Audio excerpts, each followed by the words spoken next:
সম্মানিত সভাপতি, বিশেষ অতিথি, প্রধান অতিথি, আমার সহকর্মীবৃন্দ এবং সামনে উপবিষ্ট স্নেহের আমার ছাত্রছাত্রী, বাসিন্দা, ছাত্রছাত্রী, শিক্ষার্থীর পিতামাতা এবং তাদের আত্মীয় স্বজন আমাকে বিভিন্নভাবে সহযোগিতা করেছে।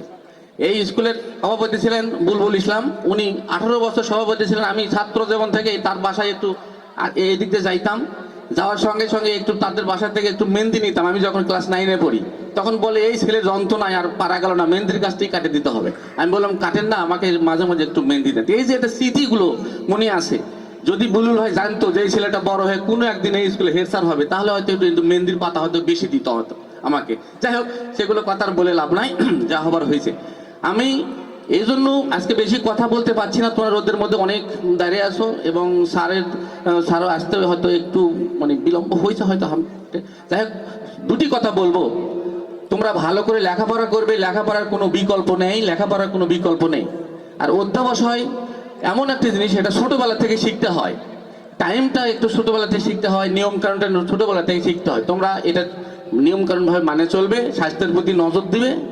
আর আমার পথ চলার ক্ষেত্রে যদি তোমাদের কাছে মনে হয় যে এটা স্যারের হলো ভুল হয়েছে, এটা হলো আরো করলে ভালো হতো, সেটা ক্ষমা সুন্দর দৃষ্টিতে দেখবে। আর আমার সহকর্মীদের উদ্দেশ্যে বলতেছি, কোনো একটা প্রশাসন চালাতে গেলে সবার মন রক্ষা করা যায় না। হয়তো কারোর মন রক্ষা হয়েছে, আবার কেউ হয়তো আমার প্রতি বিরূপ প্রতিক্রিয়া হয়েছে। আমি সবার কাছে ঋণী, কারণ যারা আমাকে সহযোগিতা করেছে তাদের কাছে আমি ঋণী, কারণ তারা সহযোগিতা করেছে। আর যারা সহযোগিতা করেনি, বরং আমার অনুপস্থিতি হয়তো দুটি কথা আড়ালে যে বলেছে, সেটা আমার কানে যখন আসছে তখন আমি সেটাকে নিরাময়মূলকভাবে প্রশাসন চালাতে গিয়ে সেই কথাকে ভর করে আমি নিরাময়মূলকভাবে সামনের দিকে অগ্রসর হওয়ার চেষ্টা করেছি।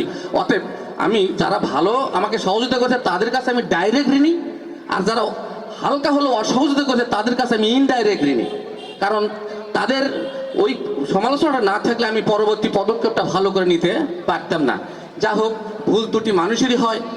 যাদের ভুল নাই তারা মহামানব, আর যাদের ভুল আছে এবং গুণও আছে তারাই মানুষ, আর যাদের ভুল বেশি অর্থাৎ দোষ বেশি তারাই অমানুষ। তা আমি মনে করি আমরা যেহেতু মানুষ, অথবা আমাদের ভুল থাকবে, গুণ থাকবে, এটাই স্বাভাবিক।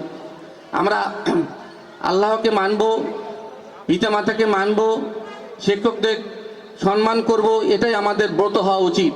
পৃথিবীতে যারাই শিক্ষকদের, পিতামাতা এবং আল্লাহকে মানছে তাদের জীবনে কিন্তু উন্নত হয়েছে। আমরা সন্ধ্যার সময় ঠিক মতো বাসায় ফিরব, কাজগুলো ঠিক মতো করবো, কারণ তোমাদের জীবনে অনেক পড়াশোনা করতে হবে। আর যুগের পরিকল্পনায় আমরা যা দেখতেছি, এই যে ডিভাইস তোমাদের জন্য খুবই গুরুত্বপূর্ণ একটা ধ্বংসের দিকে নিয়ে যেতে পারে। অর্থাৎ ভালো কাজ করার জন্য ডিভাইস এসেছিল, কিন্তু আমরা মন্দ কাজ নিয়ে বাড়াবাড়ি করতেছি। যাই হোক, আমার একটা অনুরোধ, তোমরা যদি আমাকে মনে রাখার চেষ্টা করো তাহলে প্রতিনিয়ত আমি যে কথাগুলো বললাম একটু মানার চেষ্টা করো। পরিশেষে স্বাস্থ্যের প্রতি নজর দিবা, সুষম খাদ্য খাওয়ার চেষ্টা করবা। কারণ তুমি যদি নিজে সুস্থ না থাকো তাহলে পৃথিবীর কোনো কাজই তোমার দ্বারা সম্ভব হবে না। দেশের উন্নতি করতে গেলে আমাদের সুস্বাস্থ্যের অধিকারী হতে হবে, আমাদের সুস্থ মন থাকতে হবে, এবং শুধু দৈহিক মন ভালো থাকলেই, শুধু মানসিক মন ভালো থাকলেই হবে না, দৈহিক মনও ভালো থাকতে হবে। এর জন্য নিয়মিত ব্যায়াম চর্চা করতে হবে। যাই হোক, সবার প্রতি আমার আন্তরিক দোয়া, স্যারদের প্রতি সবাই সুস্বাস্থ্য কামনা করছি। এবং আমরা সর্বশেষে আমরা দোয়া করবেন, সবাই আমার জন্য দোয়া করবেন, আমি যেন সুস্থ থাকতে পারি। আসসালামু আলাইকুম।